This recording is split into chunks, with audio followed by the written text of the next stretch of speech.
এমন ভাবে চাপা ধরছে, এটা দেখে আমিনা বলতেছে, তুমি কে গো? অনেক মেয়েরাই ছিল, আমার সন্তান ইতিম বলে ঘরের দিকে আসে নাই, আর তুমি ঘরের মধ্যে ঢুকে আমার সন্তানকে দেখে বুকে ধারণ করলা, তুমি কি আমার সন্তানকে নিবার চাও? হালিমাতুস সাদিয়া বলে, যে সন্তানকে বুকের মধ্যে ধারণ করেছি এই সন্তানকে আর মাটিতে নামাতে চাই না। হালিমাতুস সাদিয়া ওই কথাগুলো আরবিতে লিখে রেখেছেন। আমি মক্কা থেকে নবীকে আমার ঘরে নিয়ে আসলাম। আসার পরে আমার যত অসহায়ত্ব ছিল, আমার যত কষ্ট ছিল, আল্লাহ সব কিছু দূর করে দিয়েছে। তখন কি নবী হয়েছে? না, নবী হয় নাই। তারপরেও ছোট্ট মানুষটাকে নেওয়ার কারণে হালিমাতুস সাদিয়া এত দয়া করেছে। আল্লাহ তাআলা হালিমাতুস সাদিয়ার কবর জিয়ারত করার তৌফিক আমাকে দিয়েছে। জান্নাতুল বাকির মধ্যে মা হালিমার কবর রয়েছে, বলেন সুবহানাল্লাহ। তা হালিমার কবরের পাশে দাঁড়িয়ে আমি বলেছিলাম, আল্লাহ, এ কত বড় সৌভাগ্যবান নারী যে আমার রাসূলকে স্তনের দুগ্ধ পান করাইছে। জোরে খান সুবহানাল্লাহ। নবীজির পিতা আবদুল্লাহ, নবীজির মাতা আমেনা, নবীজির দুধমা। আপনার সবাই খালি নামটা মুখস্থ করার জন্য আমি এই গজলটা শুরু করলাম। আমি যেই বলবো নবীজির দুধমা, জবান খুলে বলবেন হালিমা, বলতে পারবেন না? নবীজির দুধমা, নবীজির রওজা। মাশাআল্লাহ। এখন আসেন, রবিউল আউয়াল চাঁদে আমরা নবীকে কিভাবে গ্রহণ করব, কিভাবে গ্রহণ করা দরকার। আল্লাহ তাআলা পবিত্র কালামুল্লাহ শরীফে বহু জায়গায় এই ঘোষণাগুলো করেছেন। সব জায়গা থেকে আলোচনা করা যাবে না। এই ফাঁকে আমাকে এক ভাই বলেছে, হুজুর, খুব কষ্ট করে অনেক মেয়েরা এসেছে, আপনি যে ওয়াজই করেন মেয়েদেরকে মাইনাস করে ওয়াজ করা যাবে না। আমার আগে আমার বাপজান মা বোনদের কিছু ওয়াজ করছেন, কিছুই করে নাই। ওরা যে বসে আছে ওদের জন্য তো কিছু ওয়াজ করা দরকার, ঠিক কিনা? কারণ বর্তমানে আমাদের বাংলাদেশে অনেক নারীরা মরিয়মের মতন হয়ে গেছে। মরিয়ম বোঝেন? ঈসা আলাইহিস সালাম জন্ম নিছে, আপনারা বলেন তো ঈসা আলাইহিস সালামের বাপকে? কথা কয় না, বাপ আছে? আজকে আমাদের বাংলাদেশে অনেক মেয়েরা বাপ ছাড়াই সন্তান জন্ম দিচ্ছে। যখন কথা ঠিক কিনা? আসলে ওদের বাপকে খোঁজা বার করা দরকার। গত কয়েকদিন আগে একটা জন্ম হয়েছে, সিনেমার নায়িকা বুবলি, ও সন্তান জন্ম দিছে, এখন সবাই চিন্তা করতেছে আর বাপ কে রে। দিন দিন আমাদের মায়েরা স্বাধীনতা চাচ্ছে, পোশাকের স্বাধীনতা, ইচ্ছা মতো তারা পোশাক পরবে।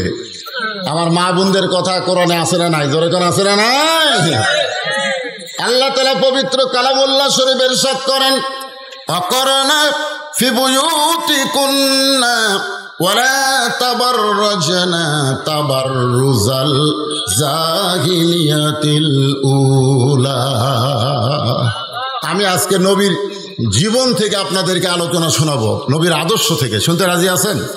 কিন্তু সামান্য কিছু সময় আমি মা বোনদের জন্য একটু ওয়াজ করি, সামান্য। ওরা আবার ধৈর্য কম, ও সন্ধ্যার থেকে বসে আছে, একটা বক্তা মা বোনদের ওয়াজ করেনি। আমিও যদি আবার না করি, ওরা হয়তো এই সজাই, আমাদের পক্ষে এক বক্তাও নাই রে। আমার মায়েরা বোনেরা, আপনারাই হলেন তো আসল। আল্লাহ রাসূল বলেছেন, দুনিয়ার সমস্ত দামি সম্পদের মধ্যে সবচাইতে উত্তম সম্পদ হলো ইমরাহাতুস সালেহা, একজন নেককারিনী নারী। জোরে কোন সুবহানাল্লাহ। আমার মায়েরা যদি ভালো হয়ে যায়, মায়ের পেট থেকে সন্তানগুলো কি হবে? ভালো হবে। আজকে যে সন্তানগুলো কোরআনের মাহফিলে বসে আছে, বিশ্বাস করেন এই সন্তানের মাগুলো ভালো ভালো মায়ের সন্তান হিসাবেই তারা এই জান্নাতের বাগানে চান্স পেয়েছে। জোরে কোন সুবহানাল্লাহ। আর যে সন্তানগুলো রাস্তাঘাটে ঘোরাফেরা করতেছে, ওরা যখন মায়ের পেটে ছিল না, মা তখন পেটত নিয়ে গোটা পাড়া ঘুরিছে। ওরা মায়ের পেটের মধ্যেই ঘরণী ব্যারাম পাচ্ছে। জোরে কোন কথা ঠিক কিনা? এরা এই সাইডেও আসবে না, খালি মেলার মধ্যে ঘুরবে আর কাবাব খাবে, চাপ খাবে। আমি তো শুনলাম রসুনের চাপ আছে, সাপ খুঁজতেছে, সাপ। আরে পাগলেরা, কবরের সাপ যদি খাবার না চাও তাহলে জান্নাতের বাগানে একটু সময় দাও। জোরে কোন কথা ঠিক?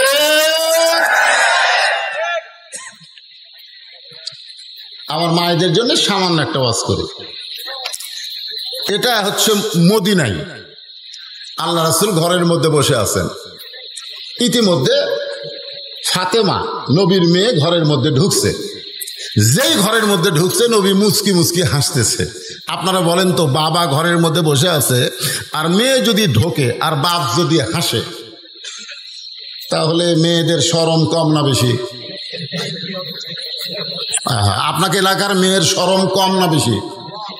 কম। মেয়েদের শরম খুবই বেশি। আমি এটা বোঝার কারণ হলো আল্লাহ আমাকে 3টা মেয়ে দিছে। 3টা মেয়ে দিছে, আমি বুঝবার পারছি তো যে মেয়েদের শরম কেমন। আমার 3টা মেয়ের কোনো মেয়ে আজ পর্যন্ত আমার কাছে নির্দিষ্ট অঙ্কের টাকা চাইনি। যখন কোনো কিছু দরকার তখন ঘরের মধ্যে এসে ঘুরঘুর করে ঘরে। আমি জিজ্ঞাসা করি, মা কিছু লাগবে? যদি আপনি বোঝেন। আমাকে কয়, যদি আপনি বোঝেন। আমি পকেট থেকে বের করে 200 টাকা দিলাম, ওখানে ঘুরতেছে। আমি বললাম, মা আর লাগবে? যদি দেন। তো আবার 100 টাকা দিলাম। আমি যেই বললাম, মা আর কি তোমার লাগবে, তখন বলে আলহামদুলিল্লাহ। কেমন লাগলো? আমার তো বড় ভাইয়ের ছেলেও আছে, মেয়ে আছে। ওরে একদিন জিজ্ঞেস করলাম, কে ভাই, তোর ছেলে যখন তোর কাছে টাকা চায় কিভাবে চায়? তা আমার বড় ভাই বলতেছে, শালার লাগবে 106,000। এমন রাগ হয়ে গেছে, ছেলে বলতেছে শালা লাগবে 106,000। আমি সেদিন বুঝলাম নারীদের শরম আছে, পুরুষদের শরম কম। জোরে কোন কথা ঠিক?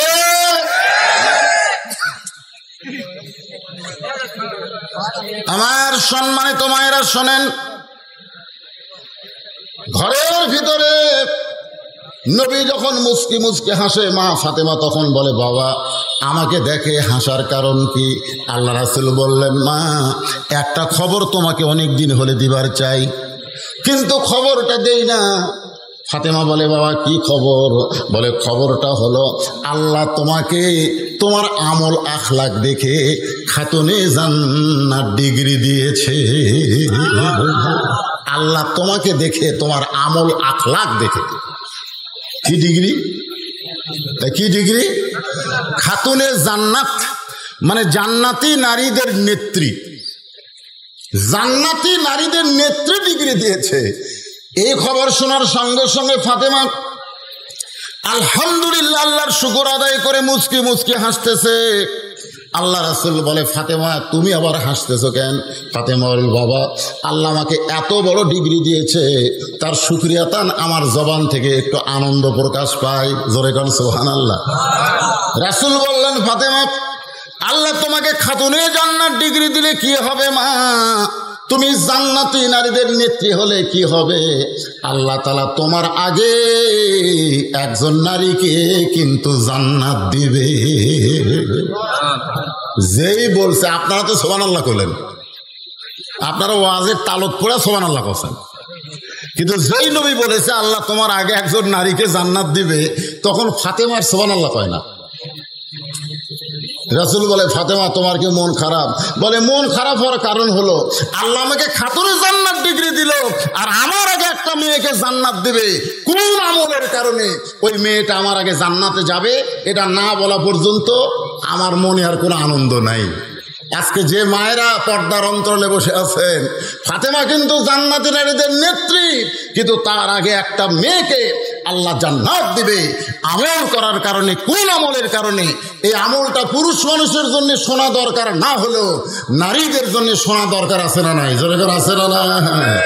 আপনারা চুপটি করে বসে থাকেন।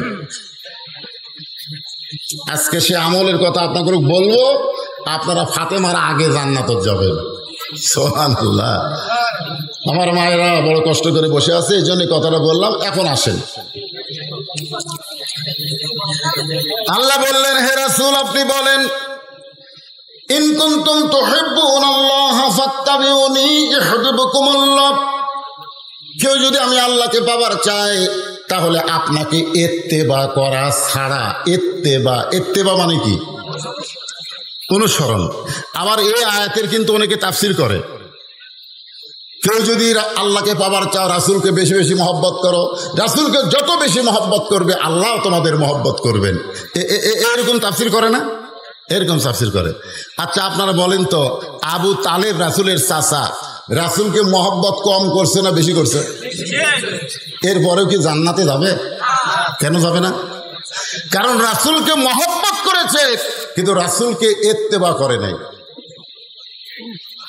আমাদের এই জিনিসটা বুঝতে হবে, রাসূলকে শুধু মহব্বত করলে হবে না। আমি নবীরে ভালোবাসি, আমি নবীরে ভালোবাসি, কেমনে যাব মদিনায়, তাকায় দেখে প্রত্যেক দিন সকাল বেলা দাড়ি কামাই।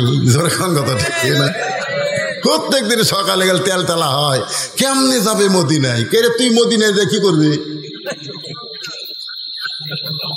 রাসূল তো তাকে গ্রহণ করা লাগবে। এখানে ইত্তেবা মানে রাসূলকে অনুসরণ করতে হবে, শুধু চেহারায় সুরতে অনুসরণ নয়, আমল আখলাকে রাসূলকে অনুসরণ করা লাগবে। জোরে কোন কথা ঠিক? আল্লাহ রাসূলের 40 বছর পর্যন্ত একটা শত্রু গোটা মক্কায় অনুবীক্ষণ যন্ত্র দিয়ে খুঁজে পাওয়া যায়নি। 39 বছর পর্যন্ত একটা শত্রু রাসূলের মক্কাত নাই। কিন্তু যেই 40 বছরে আল্লাহ তাআলা এই কোরআন শরীফ নাজিল করছে, এই যুবকেরা মনোযোগ দিয়ে শোনেন। আজকে আমাদেরকে বলে হুজুর সব ওয়াজ করবেন না, সব ওয়াজ চলবে না। রাসূলের হওয়া থেকে 39 বছর পর্যন্ত ওয়াজ করেন, কোনো সমস্যা নাই, মানে আবু জেহেল মার্কা। জোরে কোন কথা ঠিক কিনা ভাই? কিন্তু যুবকেরা খালি ফেসবুক চালাও না। হ্যাঁ হাই রে, 4টা যুবক কোনো জায়গায় বসলে আগে গল্প করতো, তোর বাপ কেমন আছে, তোর মা কেমন আছে। এখন আর কোনো গল্প নাই, খালি ঠেলা ঠেলি, খালি ঠেলা ঠেলি।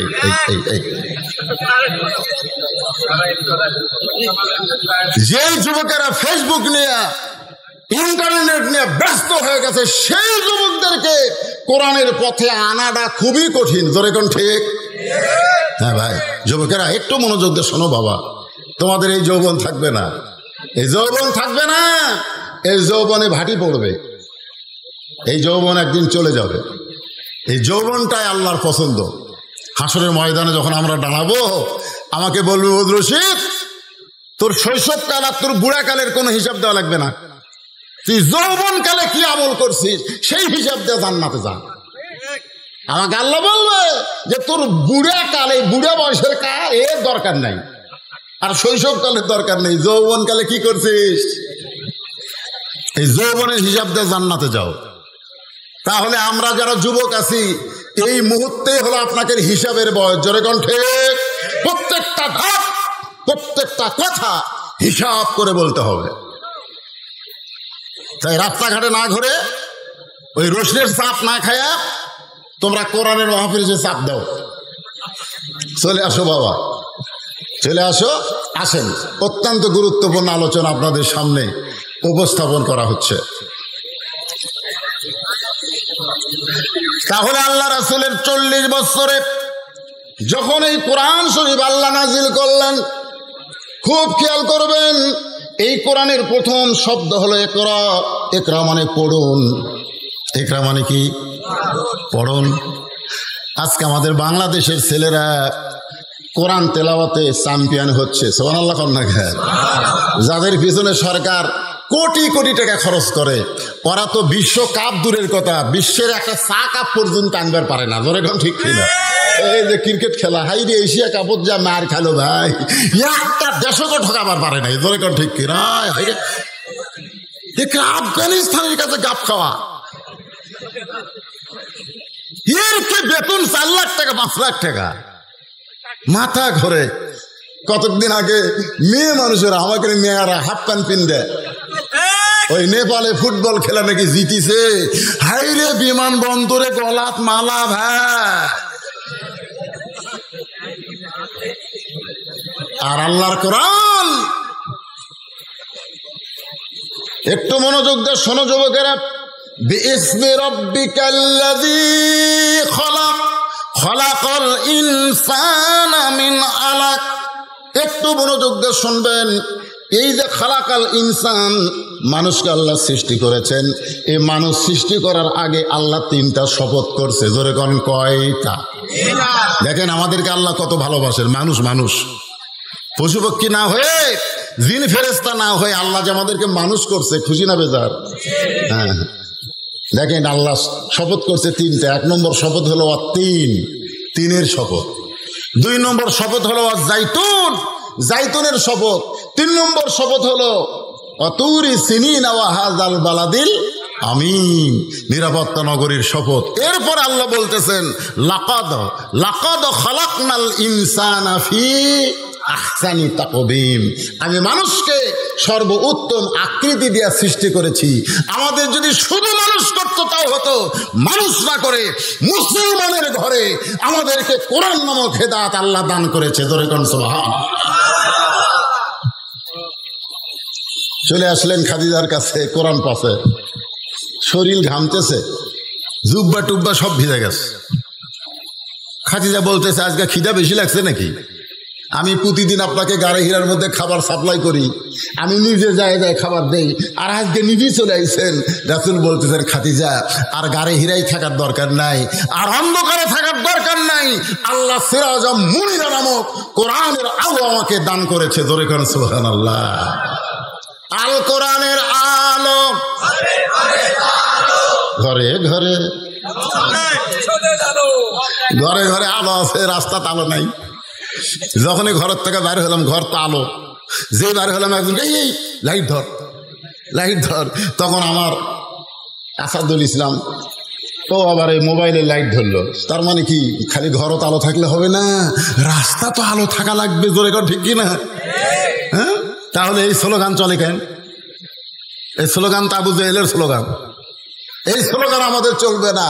আমাদের বলতে হবে আল কোরআনের আলো সব জায়গায় জ্বালো। জোরে কোন ঠিক? স্লোগানটা যুবকেরা, মুরব্বীরা না দেন, আপনাকে দরকার নেই, আপনারা ওল্ড মডেল হয়ে গেছেন।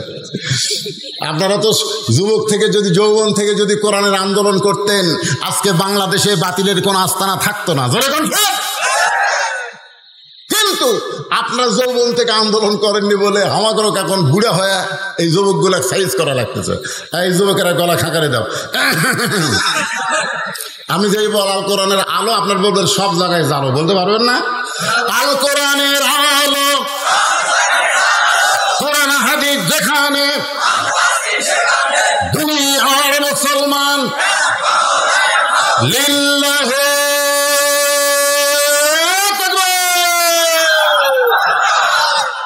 ঘড়ির দিকে তাকে দেখেন, রাত বাজতেছে কত?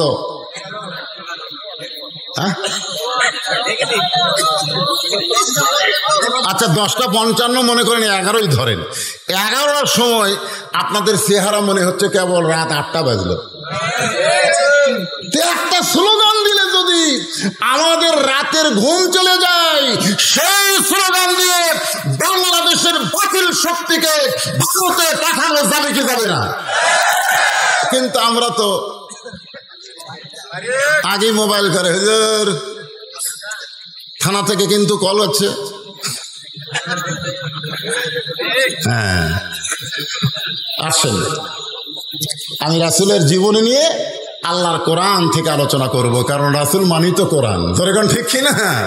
রাসূল যখন দুনিয়া থেকে বিদায় নিলেন, ইতিমধ্যে কতগুলো মহিলা মা আয়েশার কাছে আইছে, এসে বলতেছে উম্মাহাতুল মুমিনিন, আল্লাহ রাসূল সম্পর্কে আমরা একটু জানতে চাই। কে জানতে চায়? কিছু মহিলারা তো রাসূলের কাছে আসেনি। এখনকার পীরের কাছে দিনকা মুরিদের বইয়েরা যায়, মহিলা সাহাবীরা তো রাসূলের কাছে আসে নাই, বরং তার স্বামীরা ঈমান গ্রহণ করছে। আর সেই ঈমানের দায়িত্ব বাল্লিগু আননিওয়ালা আয়া তারা বিবিদের কাছে কলেমার দাওয়াত দিছে। সুবহানাল্লাহ। আর এখনকার ভণ্ডরা কি কয়, তুই মুরিদ হইছিস, তোর বউ হবি না? তো কয় হুজুর বউ তো লাফাই হওয়ার জন্য, কয় তাহলে একদিন নিয়ে আয়। এরা সব মুরিদ কবে না, যারা জুয়ান তাকলা। তো জুয়ান তাকলা বউ নিয়ে গেছে যে হুজুর আমার বউটাও মুরিদ হবার চাই। তখন বলতে তুই বাইরে থাক, তোর বউকে ভিতরে দে। ভিতরে দিয়ে দরজা বন্ধ করে মুরিদ দেয়। মুরিদ একজন নাউজুবিল্লাহ কয়, আর আগামীকাল কবেন আপনারা? হ্যাঁ, এরকম ভণ্ডামি আমাদের বাংলাদেশে আছে না নাই? একটু মনোযোগ দিয়ে শুনবেন। আল্লাহ রাসূল সম্পর্কে মহিলারা বলতেছে, মা রাসূল সম্পর্কে আমরা একটু জানতে চাই। আয়েশা বললেন, তোমরা নবী সম্পর্কে জানবে না আমার স্বামী সম্পর্কে জানবে? কথাটার মধ্যে গুরুত্ব আছে না নাই? তোমরা নবী সম্পর্কে জানবে না আমার স্বামী সম্পর্কে জানবা? মহিলারা বলতেছে, নবীও যিনি আপনার স্বামীও তিনি, নবীও যিনি আপনার স্বামীও তিনি। আয়েশা বলতেছে, এইটা তোমরা বাইরে থেকে অনুমান করে বলতেছো নবীও যিনি আমার স্বামীও তিনি, কিন্তু শুনে নাও, আমি স্বামী হিসাবে 9 বছর থেকে 18 বছর পর্যন্ত আমার নবীকে দেখছি। আমি 9 বছর ধরে আমার স্বামীকে দেখছি। ধরে কোন কয় বছর? এই 9 বছরের মধ্যে আমি মাত্র 3 বার আল্লাহর নবীকে দেখেছি। আর সুবহানাল্লাহ কয় না? এই আয়েশা কি ভুল কইছে? যে 9 বছর মা আয়েশা যখন নবীর ঘরে আইছে তখন আয়েশার বয়স কত? 9 বছর। জোরে কোন কয় বছর? 6 বছরে বিয়ে হয়েছে, 9 বছরে ঘরে আইছে। আর যখন নবী দুনিয়া থেকে বিদায় নিছে তখন আয়েশার বয়স হলো 18 বছর। তাহলে সর্বসা করলে কয় বছর? 9 বছর। এই 9 বছরে আমি আমার স্বামীকে দেখেছি। কাকে দেখেছি? আর নবী হিসাবে দেখছে মাত্র 3 বার। সমস্ত মহিলারা বলে, তাহলে নবী আর স্বামীকে আলাদা নাকি? আয়েশা বলতেছে, আমার নবী সবসময় নবীগিরি ফলাই নাই। নবী যখন বিবিদের কাছে আসতেন তখন পৃথিবীর শ্রেষ্ঠ স্বামী হয়ে যেতেন। জোরে কান সুবহানাল্লাহ। আমার নবী যখন সন্তানের কাছে যাইতেন পৃথিবীর শ্রেষ্ঠ বাবা হইতেন। আমার নবী যখন নাতিদের কাছে যাইতেন তখন পৃথিবীর শ্রেষ্ঠ নানা হইত। আমার নবী যখন দাওয়াতের কাজে যাইত পৃথিবীর শ্রেষ্ঠ দাঈ আল্লাহ হয়ে যেত। আমার নবী যখন জিহাদের ময়দানে যাইত বাতিলের বিরুদ্ধে শ্রেষ্ঠ সেনাপতি হয়ে যেত। আমার নবী নবী হিসাবেও যেমন 1 নম্বর, স্বামী হিসাবেও তেমন 1 নম্বর, নানা হিসাবে 1 নম্বর, বাবা হিসাবে 1 নম্বর, নেতা হিসাবে 1 নম্বর, সব দিক দিয়ে আমার নবী হলেন 1 নম্বরের 1 নম্বর। জোরে কোন সুবহানাল্লাহ। এই জন্য আল্লাহ বলেছে, এই পানসা নেতার পিছনে ঘুরিস না। এই পানসা নেতা পেশাব করে ঠিক মতো পানি নেয় না, 5 ওয়াক্ত নামাজ পড়ে না, এরকে পিছনে ঘুরে ঘুরে কয় হামান নেতা, হামান নেতা। এটা তো নেতা। আমরা এমন একজন মহামানবকে নেতা হিসাবে গ্রহণ করব যেই নেতার চরিত্রের সার্টিফিকেট স্বয়ং আল্লাহ দিয়েছেন।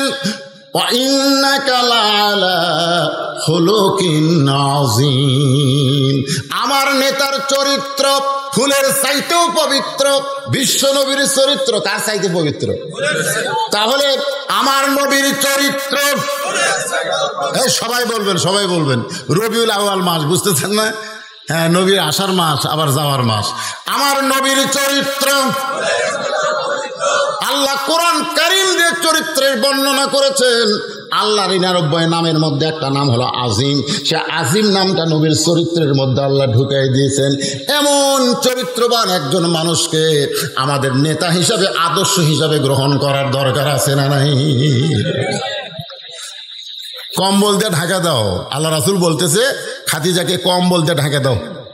খাদিজা কয় গাও ঘামে জুব্বা ভিজে গেছে, আর এই সময় কম্বল দিয়ে ঢাকার কারণ কি? বলে ঢাকা দাও। মা খাদিজা রাসূলকে ঢেকে দিয়ে বললেন, আপনি নিরাশ হবেন না, আপনি অস্থির হবেন না, কারণ আল্লাহ আপনাকে যেটা দিয়েছে স্বয়ং কোরআন দেয় নাই, আল্লাহ তাআলাও আপনার সঙ্গে রয়েছে। অহুয়া মাকুম আইনা মা কুনতুম, আপনি থাকবেন যেখানে, আল্লাহর সাহায্য, আল্লাহর মদত থাকবে সেখানে। জোরে কোন সুবহানাল্লাহ। এখন কি করব? ঘরে ঘরে কোরআন শরীফ পড়বো? নবী ঘরে ঘরে কোরআন শরীফ পড়লেন। এই কোরআন শরীফ নিয়ে চিন্তা করলেন যে কোরআন তো একটা দাওয়াত। ওমান আহসানু কাওলাম মিম্মান দাআ ইলাল্লাহ। এই কোরআনের দাওয়াত নিয়ে আমি বাহিরে যাব। খাদিজাতুল কুবরা বললেন, এখন বাহিরে যাওয়ার পরিবেশ নেই, আপনি ঘরের মধ্যেই কোরআন চুপি চুপি পড়েন। কোরআন এমন একটা পড়া যেটা চুপি চুপি পড়লে হয় না, এটার আলাদা একটা মুজেজা রয়েছে। জোরে কোন কথা ঠিক কিনা? নবী কোরআন পড়েন, আশেপাশে খবর হয়ে গেল কানে কানে, কি যেন আব্দুল্লাহর পোলা ঘরের মধ্যে পড়তেছে। এটা কি পড়ে? চুপি চুপি শোনার জন্য মক্কার নেতারা দিনের বেলা আসে নাই, রাতের বেলা এসে। এমন একটা রাত, যেই রাতে 4 জন নেতা নবীর ঘরের চারিধারে কান লাগায়া লাগায়া শুনতেছে। আল্লাহ নবী তখন আল্লাহর কোরআন পড়তেছে। জোরে কোন সুবহানাল্লাহ। আবু জেহেল মনে করতেছে আমি একলাই শুনছি রে, কেউ শোনে নাই। এই মনে করে যখন নবী কোরআন তেলাওয়াত শেষ করছে, অন্ধকারে যাবার চাইছে। যেই যাবার চাইছে, আবু সুফিয়ানের সাথে বাজে গেছে। আবু সুফিয়ান কয়, নেতা আপনি? তুমি? আমি তো কোরআন শুরু করেছি। আমিও তো একই অবস্থা। এই 2 নেতা যখন কথাবার্তা বলতেছে, ইতিমধ্যে উদ্বা সাহেবা গিয়ে হাজির। আপনারা মুরব্বীরা কি করেন? বলে গভীর রাত্রে কোরআন তেলাওয়াত শুনলাম। আমরাও শুনছি। আবু জেহেল বলতেছে, এই দেখেন আবু জেহেলের কথা, কি সুন্দর কোরআনের বাণী রে, মনে হয় সারা রাত দাঁড়িয়ে দাঁড়িয়ে শুনি। সুবহানাল্লাহ কবেন না? আবু জেহেলের মতন কাট্টা কাফের বলতেছে কি সুন্দর কোরআনের বাণী, মনে হয় সারা রাত দাঁড়িয়ে দাঁড়িয়ে শুনি। এই যে দেখেন দাঁড়িয়ে দাঁড়িয়ে শুনতেছে। জোরে কোন ঠিক কিনা? তাই বলে মনে করো না যে তোমরা আবু জেহেল, তা না। মানে কোরআনের এমন একটা আকর্ষণ যে রাত পড়ে যাচ্ছে, ওরা জানলার কাছে দাঁড়িয়ে দাঁড়িয়ে শুনতেছে। আবু সুফিয়ান কাফেরদের মধ্যে সবচাইতে বেশি চালাক। এই জন্য আবু সুফিয়ান ছিল আবু জেহেলের উকিল। উকিল বোঝেন? উকিল। আবু সুফিয়ান বলতেছে যে ঘরের মধ্যে তো পড়তেছে, আমরা চোরের মতন শুনতেছি। এ কোরআন নিয়ে যদি বাইরে আসে, মানে পড়তে পড়তে কোরআন নিয়ে যদি বাহিরে আসে, তাহলে খবর কি? আবু জেহেল বলতেছে, আবু সুফিয়ান খবরদার এই কথা বলিস না। কোরআন বাহিরে আসলে আমাদের মতন ভুয়া নেতাদের নেতৃত্ব আর সমাজে চলবে না। মারাত্মক কথা।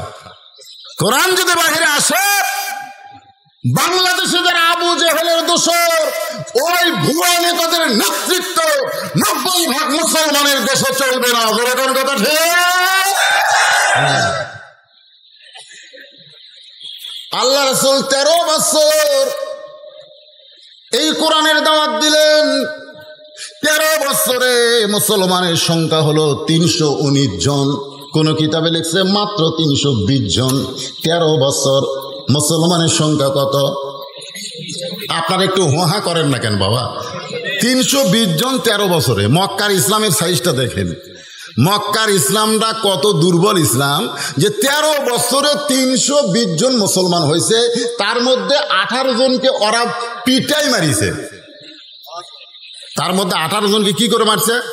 পিটা মারছে। জিনকে সুমাইয়াক মারছে, ইয়াসারক মারছে। এইরকম 18 জন সাহাবিকে তারা পিটা মারিছে, মানুষের সামনে পিটা মারিছে। এখন যেরকম বাংলাদেশে পিটাই মারতেছে লগি বইটা দিয়া। জোরে কর কথা ঠিক কিনা? বুঝেন না?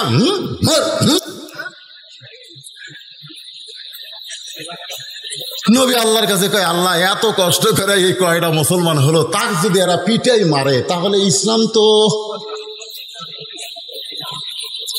ইসলামের অবস্থাটা কি হবে?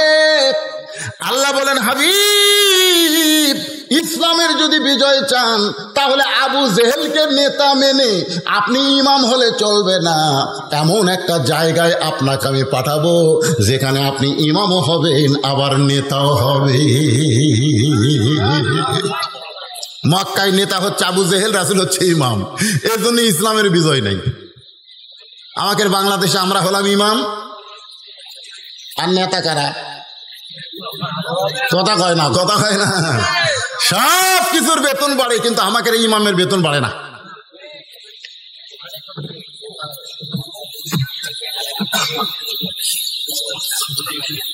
আপনাকে মসজিদের ইমামের বেতন গত বছর যা ছিল, মসজিদে তো উন্নয়ন করবেন, মাহফিলটাই তো মসজিদের উন্নয়ন করবে। তো ইমামের বেতন, ইমাম সাহেব কি এখানে আছে? না, ইমামক দাওয়াত দেননি আপনারা? কুটি ইমাম বারে ঘুম পাড়তেছে নেই। কোনটা ইমাম? হাত তোলো তো বাবা। মাশাআল্লাহ, খুব সারি গেল আমাদের। তো ইমামের বেতন গত বছর ছিল 86 টাকা কেজি সয়াবিন তেল, এ বছর তো 200 টাকা লাগছে। আপনারা কি বেতন সেই হিসাবে বাড়াচ্ছেন? এই শোনেন, কথা শোনেন, বাজারে গোস্তের দাম বাড়লো, মাছের দাম বাড়লো, ডালের দাম বাড়লো, তেলের দাম বাড়লো, ইমামের বেতন বাড়লো না। ওই ইমামের পিছনে একটা দাম মাকরু হবে, মাকরু। ইমামের বেতন বাড়ানোর দরকার আছে না? দরকার আছে না? যার পিছনে আপনারা ইক্তেদা করতেছেন সেই ইমামটা এত দুর্বল, কারণ ইমাম নেতা হবার পারে নাই, নেতা আছে আবু জেহেল, যার কারণে 13 বছরে মুসলমান হলো 320 জন। আল্লাহ দেখলেন এভাবে পিটন খাওয়ালে হবে না, পিটন দেওয়ারও একটা ব্যবস্থা করা লাগবে। জোরে কোন ঠিক কিনা? গভীর রাত্রে খুব খেয়াল করবেন, ইসলামের বিজয় কিন্তু দিনে হয় নাই, গভীর রাত্রে আমার আল্লাহ তাআলা নবীকে মক্কা থেকে মদিনায় হিজরতের অর্ডার করলেন। সুবহানাল্লাহ বলেন। নবী গভীর রাত্রে মক্কা থেকে মদিনায় হিজরত করলেন। হিজরতের বহু কাহিনী, আমি সেই কাহিনী বলতেছি না, আমি শুধু বলবো রবিউল আউয়াল মাসে আমার নবীকে গ্রহণ করতে হলে আমাদের কদ্দূর পর্যন্ত একটু আলোচনা শোনা দরকার। আপনারা কি বিরক্ত হচ্ছেন? তো মাহফিল কমিটি কি বিরক্ত হলো নাকি? তো আমাকে বলছে হুজুর চাদর দিতে হবে, সেটা এখনো দিব? না না, অনেকের চিন্তা ভাবনা যে হুজুর যে ওয়াজ শুরু করছে, হুজুর ওয়াজ করতে করতে ফজর হয়, আর লোকজন 2-1 জন উঠে যদি সব চলে যায়, তা আমাদের কি হবে? আপনারা আমাকে চিনেন না। এবার আপনাকে মান্দা থানায় আমার কত বার জানেন? চিনেন বলেই তো এত দাওয়াত দিচ্ছেন। আমি কোনো জায়গা তো ওয়াজ থুয়ে যাই না, যতক্ষণ আপনারা সামনে বসে থাকবেন ওয়াজ আমি কমপ্লিট করে যাই। জোরে কোন কথা কন না কেন? তেনাদের মধ্যে যখন একটা ব্যারামই ঢুকছে, যে চাদরের ব্যারাম, এই ব্যারামটা 5 মিনিটের মধ্যে তোমরা ছাড়ো। তোমাদের ব্যারামটা ছেড়ে দিয়ে আমি আল্লাহর বান্দাদেরকে ফ্রেশ ওয়াজ করবো। মা বোনদের জন্য তো কাল রাখা দিছি এমন এক জায়গা, মনে আছে না? বলে গেছেন। হ্যাঁ, ওটা আবার ওর শোনার লাগবে। আমি কোনো ওয়াজ ভুলি না, আল্লাহ ভুলাই না, সব আলোচনা হবে। চাদর পাটিরা কোথায় গেল? ভিতরে ঢোকো, ব্যাগ না ঢোকে। হ্যাঁ দেন, দাঁড় দা খুঁজে একজন ওঠেন না। আপনি মসজিদে দিবেন না, ওঠেন না। আপনি যদি না দেন আল্লাহর ঘর কি ভাঙে যাবে? আর আপনি দিলে আল্লাহ আপনাকে একটা জান্নাতে ঘর বানায় দিবে। জান্নাতে আল্লাহ আপনাকে একটা ঘর বানায় দিবে। আপনি যা পারবেন, 10 পারেন, 20 পারেন, 50 পারেন, 100 পারেন, এই ব্যাগের মধ্যে দিয়ে দেন, আল্লাহর রাস্তায় দিয়ে দেন। মেয়েদের মধ্যেও কত আছে বাবা? মেহেদি ভাটার, আর কিছু বলে হতে পারে। মেহেদি ভাটার মালিক আল্লাহর ঘর মসজিদের জন্য 5,000 টাকা পাঠাই দিয়েছে। মেহেদিকে আইছে না পাঠাই দিছে? আপনারা, আমি অনুরোধ করতেছি, ওঠেন না। সুন্দর মাহফিলের সৌন্দর্য নষ্ট করেন না। আপনারা উঠে যায় দিলে মাহফিলের সৌন্দর্য নষ্ট হয়। আল্লাহ তাআলা আপনাদের মরার আগে চেহারা অসুন্দর করে দেবে। ওঠেন না, কি জন্য উঠবেন? বসে আসলেন তো। ব্যাগে টাকা দেওয়ার মন চাই, দেন, না দেন, কিন্তু উঠেন না। সুন্দর আলোচনা, নবী রবিউল আউয়াল মাসের মহব্বতের কথা হবে, একটু মনোযোগ দিয়ে কথাগুলো শোনেন। তো মেহেদি আল্লাহর একজন বান্দা 5,000 টাকা আল্লাহর ঘর মসজিদে দান করেছে। সে ভাটার ব্যবসা করে। আমি ভাইয়ের কাছে বলবো 1,000 ইট এই মসজিদে আপনি দিবেন, আল্লাহ আপনার সব ইটগুলো 1 নম্বর করে দেবেন। সবাই বলে আল্লাহুম্মা আমিন। আমি মেহেদি ভাইকে বলতেছি, যদি থাকেন, আপনি তো 5,000 টাকা দিচ্ছেনই, আর 1,000 ইট দিবেন ইনশাল্লাহ। একটু জিকির করেন লা ইলাহা ইল্লাল্লাহ। চাদরের আদায় কমপ্লিট, ওই যে আপনার ব্যাগের আদায় কমপ্লিট, আবার আলোচনা শুরু। এই ফাঁক যে হলো, এই ফাঁকটা আপনার জমে বসে না, জিকির করেন। যারা গেছে চলে গেছে, অসুবিধা নেই। আর যারা ডানে আছে এই ফাঁকে তোমরা বসো বাবা, জিকির করেন। আর সামনে আসেন লা ইলাহা ইল্লাল্লাহ, লা ইলাহা ইল্লাল্লাহ, লা ইলাহা ইল্লাল্লাহ, লা ইলাহা ইল্লাল্লাহ, লা ইলাহা ইল্লাল্লাহ, লা ইলাহা। মা বোনদের মধ্যে যারা গেছে, আমার মায়ের আল্লাহর হস্তে দান করবেন। আল্লাহ নবী বললেন, ফাতেমা কোন আমলের কারণে ওই মেয়েটা তোমার আগে জান্নাতে যাবে? তুমি যদি শুনবার চাও, মা ফাতেমা শুনতে চায়। আমার মা বোনদের জন্য বলবো, মা আপনারা মন খারাপ করেন না, কারণ আপনাদের আলোচনা না করলে আপনাদের পেট থেকে ভালো সন্তান আশা করা যায় না। জোরে কোন ঠিক? এই জন্য মা বোনদের তো আমল বেশি না রে ভাই। আল্লাহ রাসূল বলেছে মেয়েরা মাত্র 4টা আমল করবে। ফাঁকা জায়গাগুলো পুরো করে বসলে কি হয়? যারা দাঁড়িয়ে আছেন এই সুযোগ আপনারা বসেন, যারা গেছে চলে গেছে। ধানের থিবে সবগুলো কি ধান? কি সবগুলো কি ধান? ধান তো না, সিটা আছে, সিটা আছে। সিটা নিয়ে আপনি কি করবেন? বাতাস দেওয়া লাগবে। এ ব্যাগ দিছি মানে বাতাস দিছি, বাতাস দেওয়াতে সিটাগুলো সব উঠে গেছে, এখন ধানগুলো সব আছে। তো ধানগুলো একটু জমে জমে বসেন, যদি যেখানে কাদা আছে কাদা বাদ দিয়ে একটু জমে জমে বসেন, মাঝখানে যেন শয়তান বসার চান্স না পায়। আমরা গত 2 বছর ওয়াজ করে শান্তি পাইনি। এই করোনার কারণে বলতে পারিনি চাপা বসেন, চাপা বসেন, কারণ করোনার আমাদের ফাঁক করে দিয়েছিল। জোরে কোন ঠিক কিনা? ফাঁকন ফাঁকন। কিন্তু আর কি করোনা আছে? এই জন্য এখন চাপা বসেন, চাপা বসেন। আর রবিউল আউয়াল মাসের নবী সম্পর্কে, কোরআন সম্পর্কে মহিলারা প্রশ্ন করেছে আয়েশাকে। সে বলেছে 9 বছর আমার স্বামীকে আমি বহুবার দেখেছি, নবী হিসাবে দেখেছি মাত্র কয়বার? 3 বার। মহিলারা বলতেছে আজকে স্বামী সম্পর্কে আমরা শুনবো না, আপনি যে 3 বার নবী দেখলেন, কেমনে দেখলেন, দেখার সাইজটা কিরকম, এই 3 বার নবী সম্পর্কে আমরা শুনতে চাই। আপনারা শুনবেন না ভাইজান? হ্যাঁ। এই আদায় আর হয়নি, সব ব্যাগ আলা চলে এলো, একলা মাঝখানে কি করে রে? এইদিকে আদায় হয়েছে, ব্যাগের আদায় হয়েছে। হ্যাঁ চলে আসেন বাবা, ব্যাগগুলো উঠে আসো। মাঝখানে কেউ ব্যাগগুলো হাঁটলে ওয়াজের নূর নষ্ট হয়ে যায়।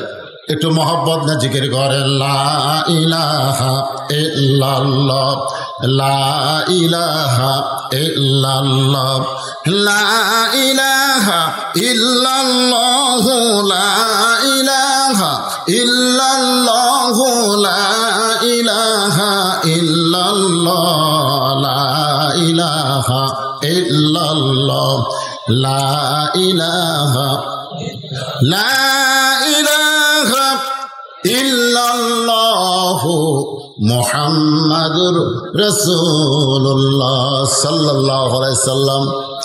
আয়েশা বলতেছে আমি জীবনে প্রথম নবীকে দেখলাম, প্রথম নবীকে দেখলাম, নবীর গায়ের জুব্বা ছিঁড়ে গেছে, নবী যে পোশাক পরেন সেই পোশাকটা ছিঁড়ে গেছে। ওই একটা মাত্র জুব্বা ছাড়া নবীর তখন দ্বিতীয় কোনো জুব্বা ছিল না। আমি একজন বিবি হয়ে আমার স্বামীর গায়ে ছেঁড়া কাপড় এটা আমি সহ্য করতে পারি না, কিন্তু সবসময় গায়ে রাখার কারণে আমি একজন গায়ে দেওয়া পাঞ্জাবি মানুষকে কেমনি সেলাই করে দিব। আয়েশা বলতেছে রে মেয়েরা, জীবনে প্রথমে নবীকে দেখলাম কেমনে শোনো। নবী যখন ঘুমায় গেছে আমার কাছে, নবী যখন আমার কাছে ঘুমায় গেছে, আমি তাকাই দেখে ওই ছেঁড়া পাঞ্জাবি জুব্বাটা নবী আল্লাহর ওপরে রাইখা দিছে। আমি এখন ওই জুব্বাটা সেলাই করব, কিন্তু তাকায় দেখি আমার ঘরে আলো জ্বালানোর মতন কোনো তেল ছিল না। আলো যদি জ্বালাবার না পারি তাহলে শুয়ের মধ্যে সুতা কেমনে ঢুকাই দিব, নবীর ছেঁড়া পাঞ্জাবি সেলাই করব কেমনে। আমি যখন এই চিন্তা করতেছিলাম, এমন সময় দেখি নবী আমার দিকে তাকায়া ঘুমায় আছে, আমার দিকে তাকায় ঘুমায় আছে। নবী এইভাবে হাত বাড়ায় বলতেছে কে গো আয়েশা, তুমি কি আমার পাশে নাই, তুমি কোথায় গেলা? আয়েশা বলতেছে রে মেয়েরা শোনো, আমি চুপি চুপি নবীর পাঞ্জাবিটা নিয়ে আমি নবীর পাশেই দাঁড়িয়েছিলাম অন্ধকারে। রাসূল মুস্কে হাসিতে বলে আয়েশা তুমি আমার গায়ের পাঞ্জাবি সেলাই করবা, কিন্তু ঘরে আলো নাই। ঘরে আলো না থাকলে কি হবে, আমি আলো তোমার কাছে রয়েছি।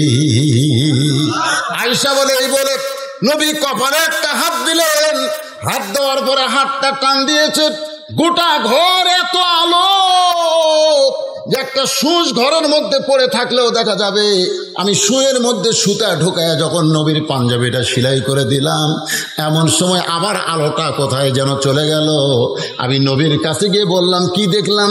ওগো আমি কি দেখলাম? আল্লাহ রাসূল বলেন আয়েশা, স্বামীর বুকের কাছে শুয়েছিলে, স্বামীর পাঞ্জাবিটা সেলাই করবা, কিন্তু আলো ছিল না। কিছুক্ষণ আগে যে আলো দেখলে, আমি তখন নবী হয়ে তোমার সঙ্গে দেখা দিয়েছি।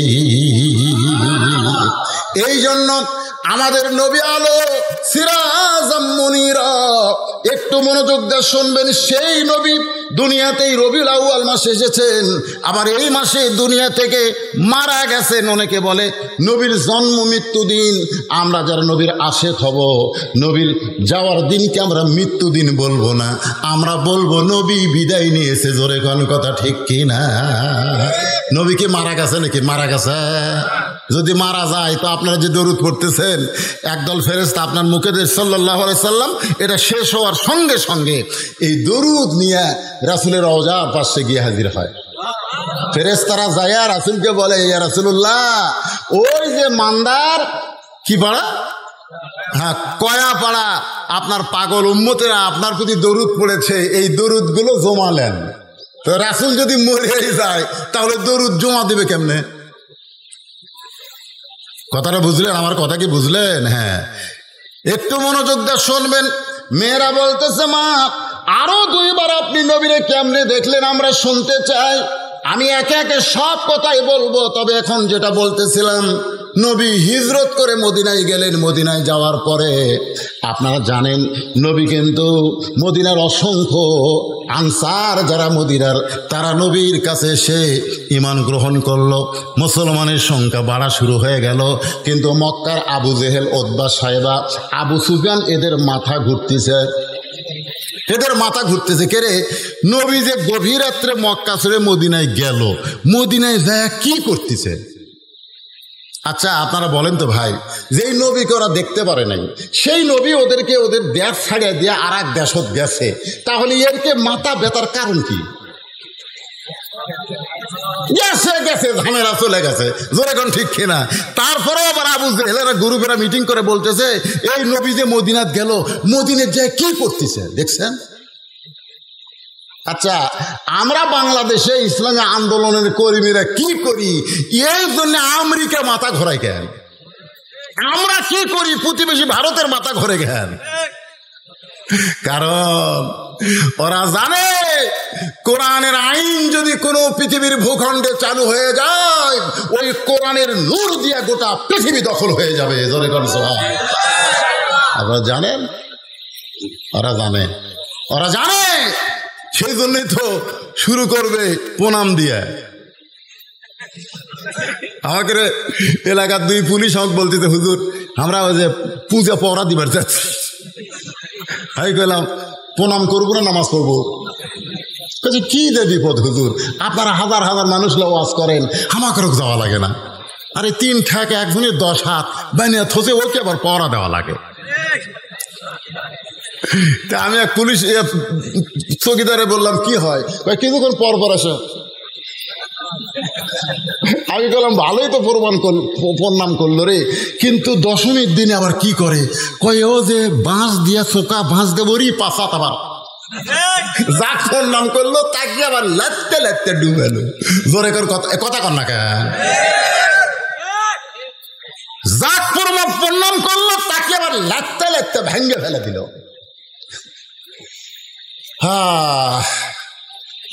ওরকে মাথা ঘরে কেন জানেন?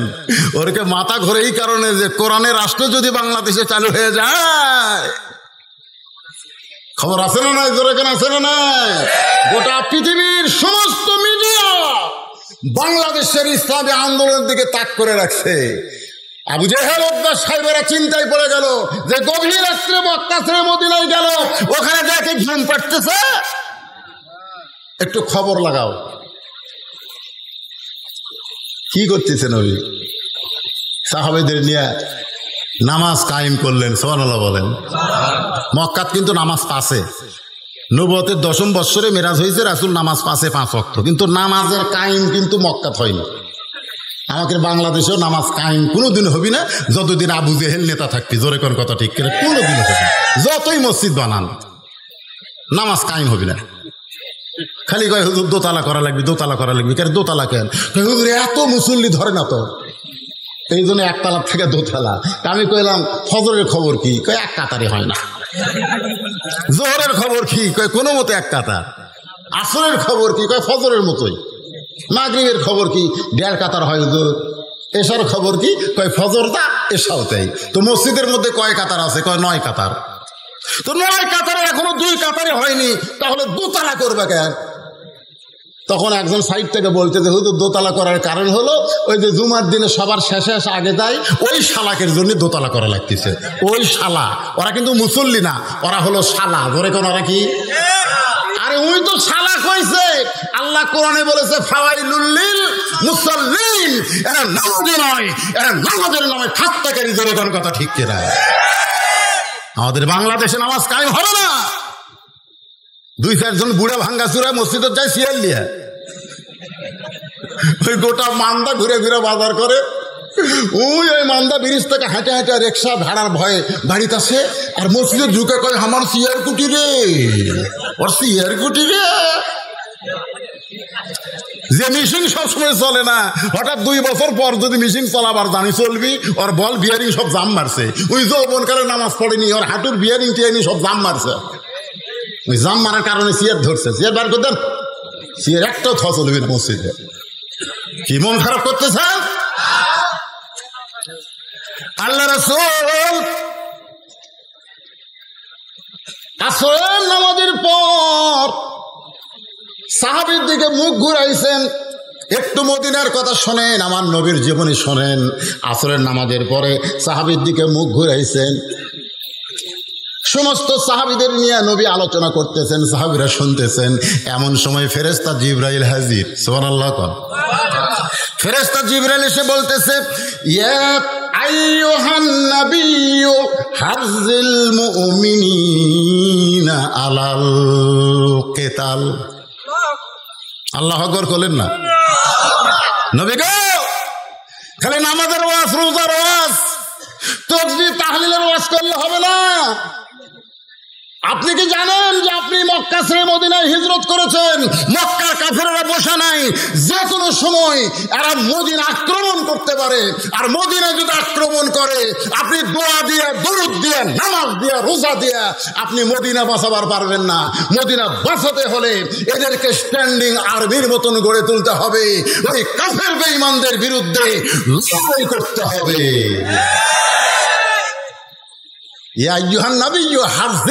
হার্স মানে বোঝেন? হার্স মানে সৈন্য। খালি রুকু সেজদা করলে হবে না, এটাও করা লাগবে। ক্যাডার হওয়া লাগবে। ক্যাডার বোঝেন? পুলিশ দেখলে ভয় দৌড় দেন কেন? পুলিশ দেখলে দৌড় দেন কেন? আল্লাহর ভয় যথাযথ কলিজার মধ্যে থাকলে মুসলমান আজরাইলকে ভয় করে না। জোরে কোন কথা ঠিক কিনা? আজরাইল তুই আমার জান কবজ কর, আমি জান্নাতে যাই। জোরে কেন সুবহানাল্লাহ। কেন মুসলমান ভয় কিসের? আল্লাহ কোরআনে বলেছে আমার রাস্তায় মর। দুনিয়ার মানুষ তোদেরকে মৃত্যু বললেও আমি আল্লাহ ঘোষণা করে দিলাম, ওয়ালা তাকুলু লিমান ইউকতালু ফি সাবিলিল্লাহি আমওয়াত বাল আহইয়া। বাল আহইয়া, তোর মৃত্যু নাই, তুই অমর। দুনিয়ার মানুষ তোকে কবরে রাখবে, আর আমি আল্লাহ জান্নাত থেকে তোর কবরে রিজিক পৌঁছে দিব। জোরে কেন সুবহানাল্লাহ। যদি কবরে থাকতে ভালো না লাগে, তোর জন্য ইল্লিন নামক জান্নাতের বাগান বানাই রাখছে। মুসলমান পিছন দিকে পালাবে না, মুসলমান সৈন্য হয়ে সামনের দিকে যাবে, বাতিল পালিয়ে যাবে। জনগণ কথা ঠিক কিনা? মাত্র 8 বছর, মাত্র 8 বছরে মদিনা থেকে নবী 10,000 সাহাবী নিয়ে মক্কার দিকে রওনা দিলেন। যুদ্ধ না, খালি হেঁটে হেঁটে আসতেছে, খালি হেঁটে হেঁটে আসতেছে। 2-1 ঘোড়া চড়িছে। ওই যে ধুলে দেখে মক্কার কাফেরা কয় লুকাও রে। হায় হায় হায় হায়, এতদিন পর হাজার হাজার লক্ষ লক্ষ মুসলমান মক্কার দিকে আসতেছে, আর ঘর বাড়ি থাকা যাবে না, লুকাও রে। সুবহানাল্লাহ কবেন না? আবু বকর খালি নবীর মুখের দিকে তাকায়। রাসূল বলে, আবু বকর কি দেখো? বলে, হুজুর গাড়ি সুরের মধ্যে লুকাইছিলাম হুজুর, ওরা আমাকে আপনার খুঁজিছে হুজুর। আমি খালি বলছি আল্লাহ আমার নবীকে যেন কাফেররা ধরবার না পারে। আজকে হাজার হাজার মুসলমান যখন মক্কার দিকে যায়, ওরা কোন জায়গাত লুকায় হুজুর, কোন জায়গাত লুকায়। আল্লাহ তাআলা সূরা নাজিল করলেন সূরা নাসর, যারা পারেন আমার সঙ্গে তারা পড়েন, ইজা জাআ নাসরুল্লাহি ওয়াল ফাত ওয়া রাআইতান নাসা ইয়াদখুলুনা ফি দীনিল্লাহি আফওয়াজা ফাসাব্বিহ বিহামদি রাব্বিকা ওয়াস্তাগফির ইন্নাহু কানা তাওয়াবা।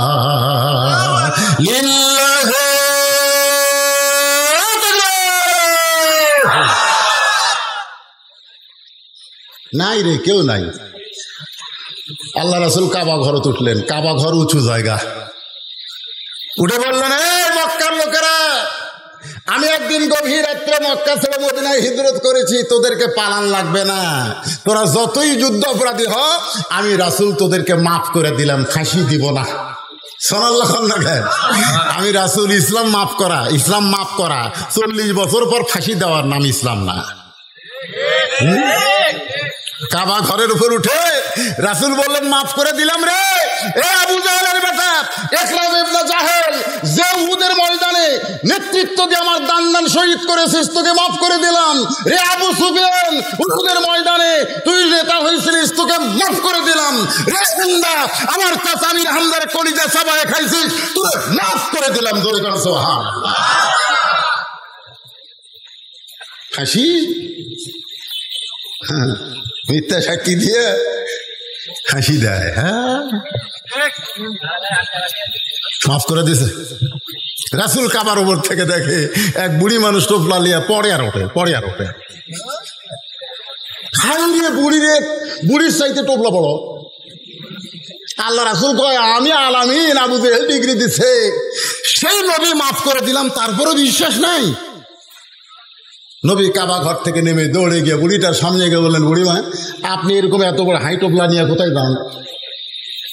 বুড়ি বলতেছে, বাবা তুমি জানো না, আব্দুল্লাহ এতিম পোলা মদিনা থেকে মক্কাতে সে যাকে পাচ্ছে তাকে মারতেছে।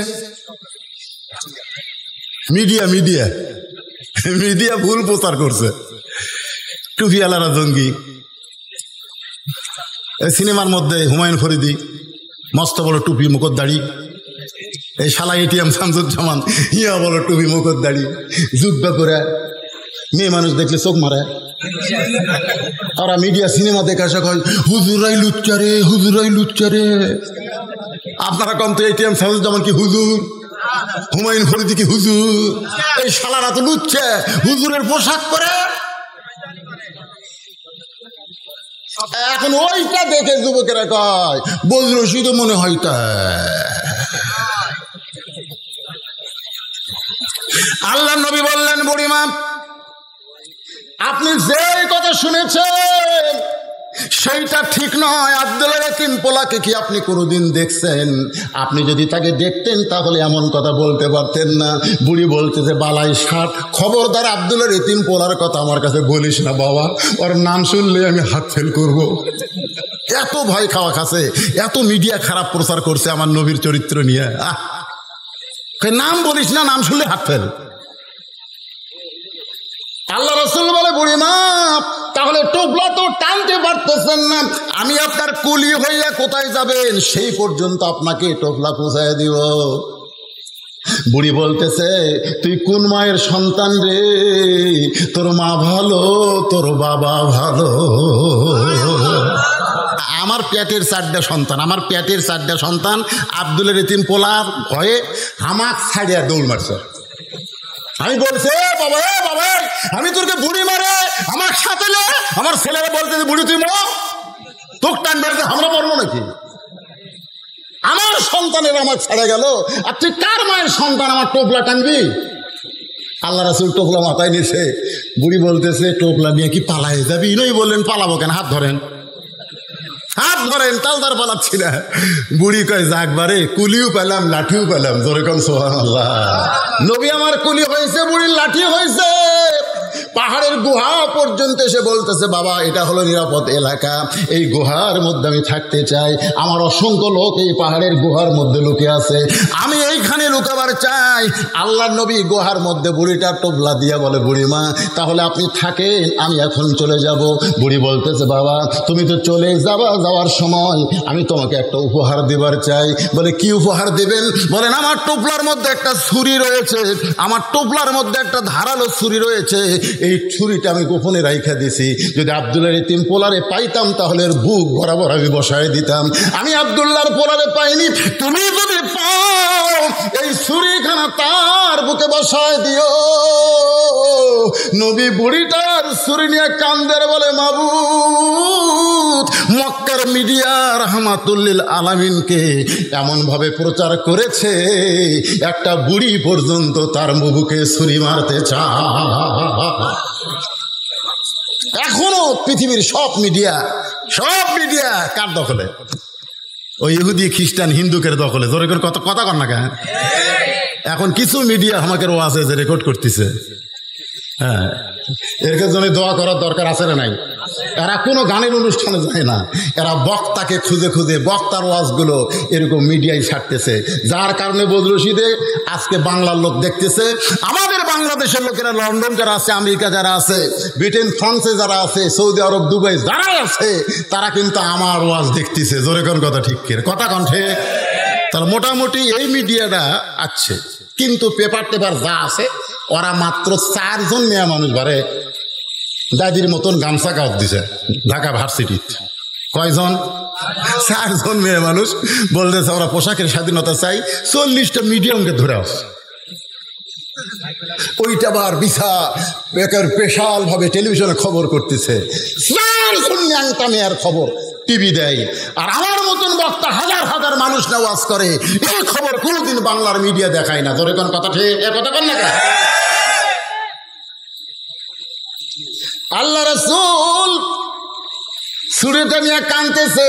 বুড়ি বলে, বাবা যদি তোমার ভয় লাগে তাহলে তুমি আমার সঙ্গে গুহার মধ্যে থাকো, তোমার যাওয়া লাগবে না বাবা, আমার টোপলার মধ্যে অনেক খাবার আছে, আমরা 2 জন মিলে খাবার চাই। নবী কান্দের, বলে বুড়িমা আপনি যাকে মারার জন্য ছুরিটা আমার হাতে দিলেন, আমি সেই আব্দুল্লাহর এতিম পোলা। বুড়ি কান্দে আর চিল্লায় বলে, পাহাড়ের গুহার মধ্যে কে কোথায় লুকিয়ে আছো, বের হও। আর লুকিয়ে থাকো না, লুকিয়ে থাকার জন্য নয়, বরং বের হয়ে তাকায় দেখো, যেই মানুষটার ভয়ে আমরা লুকাইছি সেই মানুষটার চাইতে ভালো কোনো মানুষ দুনিয়াতে না। পাহাড়ের গুহার ভিতর থেকে সবাই মাথা বের করলেন। বুড়ি নবীর হাতে হাত দিয়ে বললেন, বাবা আমি তোমার হাতে তোমার দলে ভর্তি হবার চাই। বাদান গো, ইজা জা নাসরুল্লাহি ওয়াল ফাতহু ওয়া রাআইতান নাসা ইয়াদখুলুনা ফি দীনিল্লাহি আফওয়াজা। ওই পাহাড়ের হাজার হাজার কাফেরেরা আল্লাহর নবীর হাতে হাত দিয়ে মুসলমান হয়ে গেল। আজকে সেই নবীর কোরআন আমাদের কাছে আছে না নাই? জোরে কোন আছে না নাই? কিন্তু আমরা মুসলমান না হয়ে মুনাফিক। গোটা পৃথিবীর মধ্যে সবচাইতে বেশি মুনাফিকের দেশের নাম কি জানেন? দেখেন আমি কর আগেই কষে, হায় হায় রে বাবারা, মনে কষ্ট নিয়ে না, বিবেকের কাছে আমি প্রশ্ন করতেছি। এই যুবকেরা, কারা কারা ঈশার নামাজ পড়েননি? আপনার বিবেককে প্রশ্ন করেন, কারা কারা? হাত তোলেন না, হাত তোলার দরকার নেই। যারা যারা ঈশার নামাজ পড়েননি আপনি বিবেককে প্রশ্ন করেন। বিবেক তো সবচাইতে বড় আদালত, জোরে কোন ঠিক কিনা? আপনি যদি ঈশার নামাজ না পড়ে কোরআনের মাহফিলে বসে থাকেন, আপনি কি ফজরের নামাজ পড়বেন? তাহলে মসজিদের উন্নয়ন মানে কি? ও যে হাঁটুর মধ্যে একটা কাল্লা দিয়ে আছে, দেখেন তোর খবর কি? ও যাবে এবার বক্তা যদিও কালো হয় রে, চেয়ারের দিকে তাকা থাক।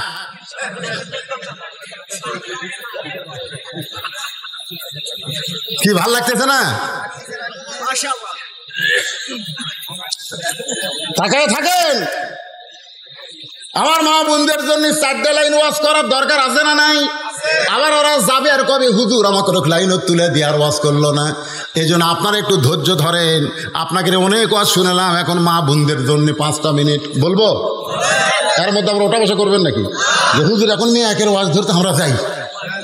আরে মেয়ে তো আমার বাড়িতে আছে না নাই? আছে না নাই? আসার সময় দাড়ি ধরে আদর করে। আমার বউ দাড়ি ধরা কয় কখন আসবেন, কখন আসবেন? আমি কইলাম কেন, একলা ঘুম ধরে না? তো কয় না একটা সময় বলেন কখন আসবেন, আজকে ওয়াজ কখন শেষ হবে? আমি কইলাম আজকে ওয়াজ করে মান্দা যাচ্ছি, মান্দার লোকেরা 12টার পরে ওয়াজ শোনে না। না 12টার পরে মান্দার লোকেরা ওয়াজ শোনে না। আমি শুনি।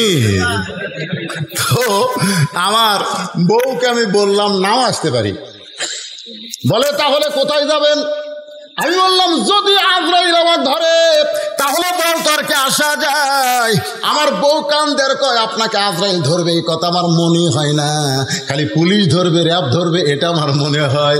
আজকে যারা কোরআনের মাহফিলে বসেছো যুবক, এটা তোমাদের জীবনের শেষ মাহফিল হতে পারে। এশা নামাজ পড়ো নাই, তওবা করো। ফজর থেকে জীবনে একটা ওয়াক্ত নামাজ আর বাদ দিতেছিও না। ফজর থেকে নামাজ শুরু করে দাও।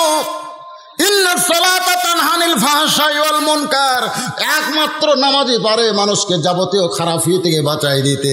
রাসূল বললেন ফাতেমা ওই যে একটা পাহাড় দেখতেছো? বলে হ্যাঁ। ওই পাহাড়ের পাশে কি একটা জঙ্গল দেখা যায়? বলে হ্যাঁ, ছোট্ট একটা জঙ্গল দেখতে পাই। রাসূল বলে ফাতেমা ওই জঙ্গলের পাশে ছোট্ট একটা ঘর, ওই ঘরটা হলো একটা কাঠুরিয়ার ঘর।